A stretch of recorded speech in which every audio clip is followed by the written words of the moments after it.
Here's what you missed on Phathead and Cande in the morning. Weekdays 6 to 10 a.m. on My Country 96.1.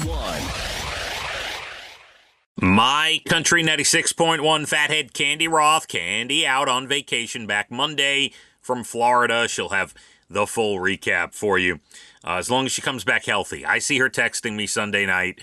I caught something on the plane. I'm coughing, and we'll see how it goes. A little bit of rain this morning, clearing out later.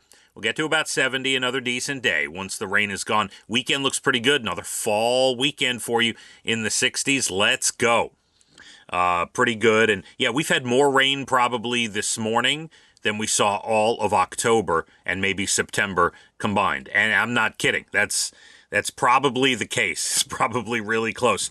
Also, once again, in case you didn't hear it earlier, happy birthday to my niece, Lindsay, who I'm pretty sure is 25 or 26.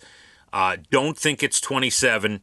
Yeah, no, it's 25 or 26. We're going with that. And a happy birthday to her. And a reminder, daylight savings. We'll remind you again in a little bit. Clocks go back. If you have any manual clocks to set, Saturday when you go to bed, push them back. Because Sunday morning at 2 a.m., it becomes 1. I get that right? 2 o'clock becomes 1 o'clock? Or... yeah, something like that. So before you go to bed Saturday, but you get that extra hour Saturday into Sunday of sleep or partying or whatever it is you want to do. Before we get to national days and good news stories, I didn't even realize this was a thing, but Starbucks is discontinuing its line of olive oil-infused coffee. Customers started to joke that it was a laxative. It's called the Oleato line. And it debuted last year, only went nationwide about 9 months ago, was the brainchild of the former Starbucks CEO, Howard Schultz. He went to Italy in 2022, and he learned people that are there drink a spoonful of olive oil a day as sort of a health serum. So he predicted the idea would transform the coffee industry. It did not. It might have transformed your bowels once or twice. The drinks never caught on, partly because olive oil in coffee sounds strange, but the reviews were not great. People complained about stomach issues. If you're one of the few people who loved the drinks, well, you can make your own at home, I suppose, but enjoy them while you can. They're going to be gone in the next week or so. You will not see them again. Schultz, by the way, stepped down as the company's interim CEO in September. They got the new CEO from Chipotle. They took a guy from over there, Brian Nickel. Starbucks is downplaying the CEO part of it. They say the decision to ditch the olive oil was made well before the transition. They're going to simplify their menu. Good call. We don't want people experiencing issues after they go through your drive-thru, for sure. National days. We got quite a few of them today. It's National Fountain Pen Day. Love a good pen. Got to have a good pen. It is Autistics Speaking Day. In the world of autism, we want people with autism to share their story, whether they say it, they're speaking it, or they're writing it down, or somehow they're able to tell their story. We are supposed to listen today. It is Autistics Speaking Day. National Biologic Coordinators Day. I'm not going to get into it. It's very complicated. It's a medical thing, but to all of you biologic coordinators, today is your day. Congrats. National Cinnamon Day. Not a huge fan. I mean, you put a hot cinnamon roll in front of me, I'll have a little bit, but never gravitated towards cinnamon. It is National Calzone Day. Yes, please. Why not? Always. Good. I haven't had a good calzone in quite some time. National Jersey Friday today. Guess you're supposed to wear your favorite team. Wear your favorite team's jersey as we head into the heart of the football season here. It's National Brush Your Teeth Day. I hope that's every day for everybody listening, twice a day, if not more. But today is the official day. National Deep Fried Clams Day. I do like a good clam strip taco every now and again. It's a great restaurant, Atlantic Seafood.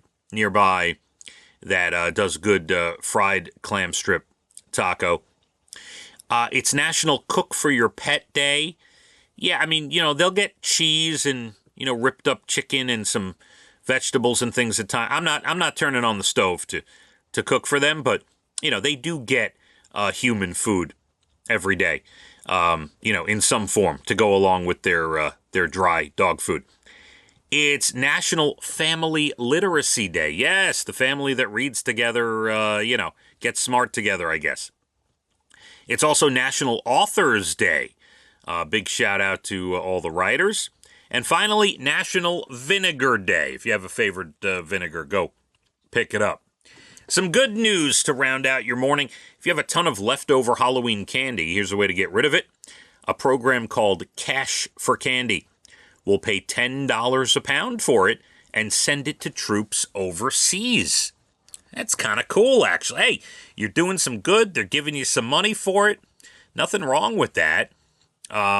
Cash for Candy. Just Google that. And I'll take some cash for our candy here, my co-host, and we can discuss that Monday. We'll do a bidding process. A 1-year-old dog in Canada named Phoenix has been nursing a stray kitten that showed up in her owner's yard last month. She's never been pregnant, but started producing milk. Her owner says it's an example of how nature is just amazing. This 1-year-old dog now nursing a stray kitten out of nowhere. By the way, the story went viral on Halloween because the kitten's name is Snickers. And speaking of dogs, a retired construction worker in Florida named Eddie Alvarez is in the news.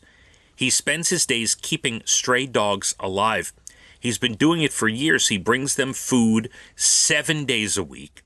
He's currently feeding around 25 dogs a day. He also gives them shots and flea meds, tries to get them adopted. He got pretty emotional, teared up when a reporter asked him about it and why he does it. He said pets are just humanity's greatest gift. And that's the truth. Way to go, Eddie Alvarez. Retired, and that is what he's doing with his life. I love that. That does it. I'm still here till 10. We got a lot of music next hour. A lot of music starting at 9 o'clock. But then after 10 o'clock, Jim O'Brien, Murph Dog, Jay Letterman, a full day they're going to take you through. Everyone have a safe weekend. We are going to have a decent day. Once this rain tapers off in your area, we'll have a decent day. We'll stay about 70 or so. The weekend, crisp and cool, looking like a good fall weekend in the 60s. Be safe. Have a good one. First weekend of November 2024. And daylight savings. Push those clocks back. You get the extra hour of sleep, but we lose the daylight Saturday into Sunday. Let's hit the roads. My Country 96.1. Phathead and Cande in the morning. Weekdays 6 to 10 a.m. on My Country 96.1.